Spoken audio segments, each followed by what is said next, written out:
their own energy, their own ambitions. And the parties weren't doing a lot, and to this day we would argue that they're still not. For example, I don't know if many of you know that a few years ago was a very important obstacle that a Latino elected official was able to overcome, and that is Bob Menendez became the highest ranked Latino in the U.S. Congress. And people say, well, what's so important about that?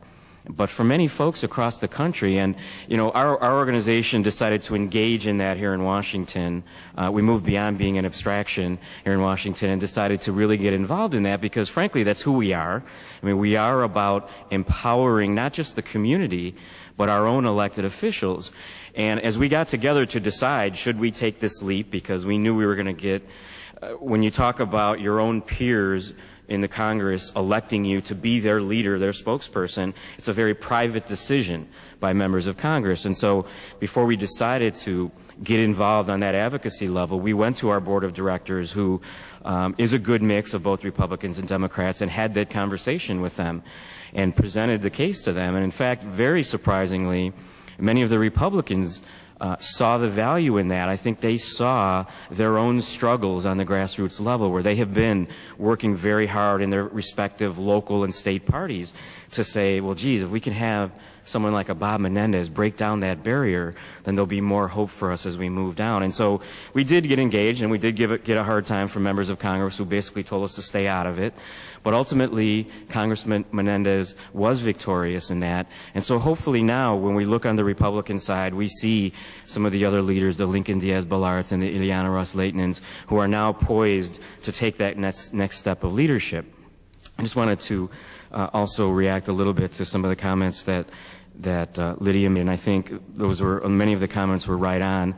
But I also do think that one of the things, if Willie were here today, the kinds of conversations we need to have, and without question, we need to bring, I think, all of us to the table. There is a serious disconnect between what's going on with our elected leaders, and frankly, you know, when you talk about an elected leader, these folks work hard every day. They're on the front lines. And they're caught up in a system that is really set up, as you know, particularly when you talk about members of Congress, even state legislators. You know, I grew up in Illinois. If you're in the State House, you're basically serving 2 years. You have to run every 2 years. You spend 1 year raising money, and then if you're lucky, you get to legislate for a year. And so it's this consistent thing. And that's not to say that they're not out there working, addressing these issues on, you know, driver's license for the undocumented, many of the issues that are important to our community. But it is a sense of getting caught up in, you know, I need to get reelected because that's the only way that I can help you. At the same time, there is a sense of, let's get the leaders of these organizations together. Let's sit down. Let's talk about the Voting Rights Act that's coming up. I've heard from many elected officials that want to be able to talk about what's going to happen to our community in 2010 during redistricting. A number of very disturbing developments, particularly in Texas, where folks want to start redistricting in the middle of a decade rather than, you know, every 10 years. So some very serious implications for our community. And I think there is a willingness on the part of elected officials throughout this country to engage our other leaders of the organizations. They see the value of their work they're doing.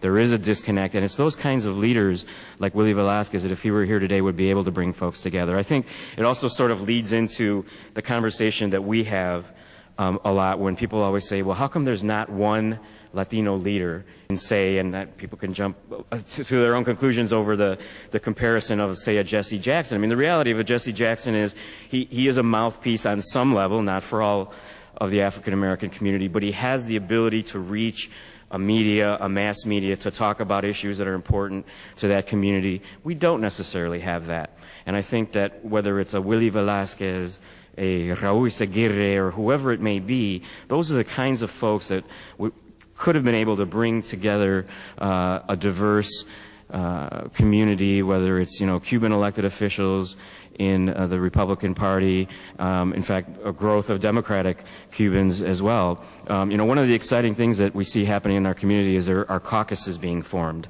I think Juan mentioned that earlier in his comments about when you see Georgia, and they've started the Georgia Association of Latino Elected Officials. But I think what's more exciting, well, that is very exciting, for example, in Florida, they've now formed a caucus that has both Democrats and Republicans. And to be sure, there's only 2 Democrats in it. The majority are Republicans, although for many years in Washington, we had a caucus that only had a couple of Republicans and all Democrats.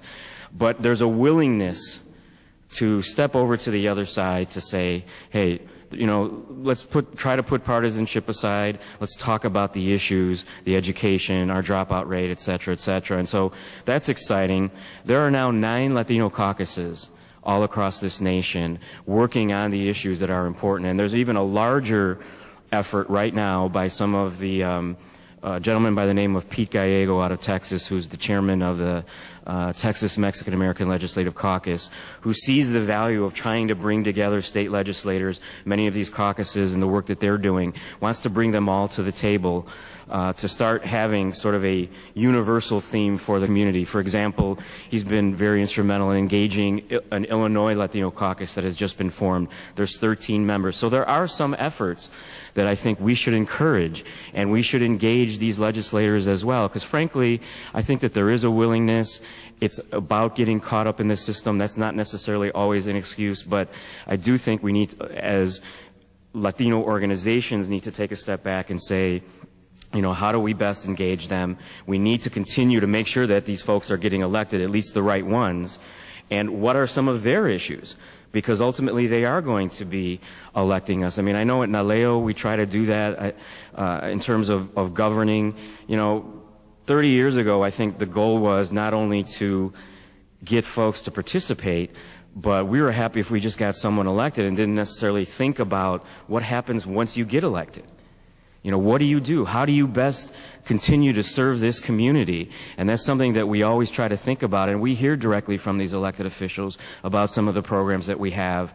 You know, the other exciting aspect of what's going on is that Latinos are starting to get elected in non-majority minority districts. And I think that's a very exciting development for our community.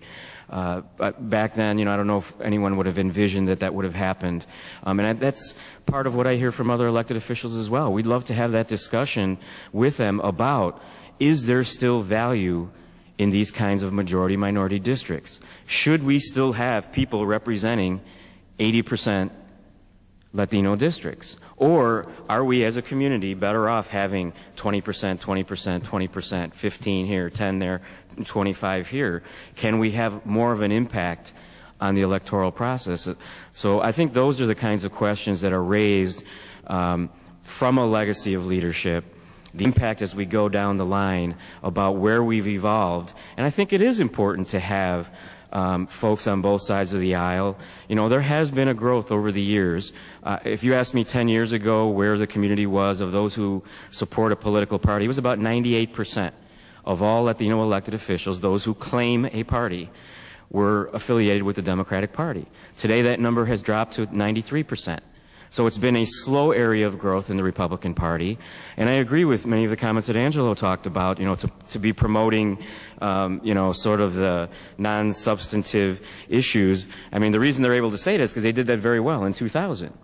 You know, there has, without question, I think, one of the things that the Republican Party has been able to play off of over the years is that sense of disillusionment with the party. I mean, if you talk to a lot of the Democratic elected officials, they'll say, what has the Democratic Party done for me? I mean, I'm still a Dem. I still care about the party, but what have they really done for me? And so I think that's what the Republican Party has been able to play off of.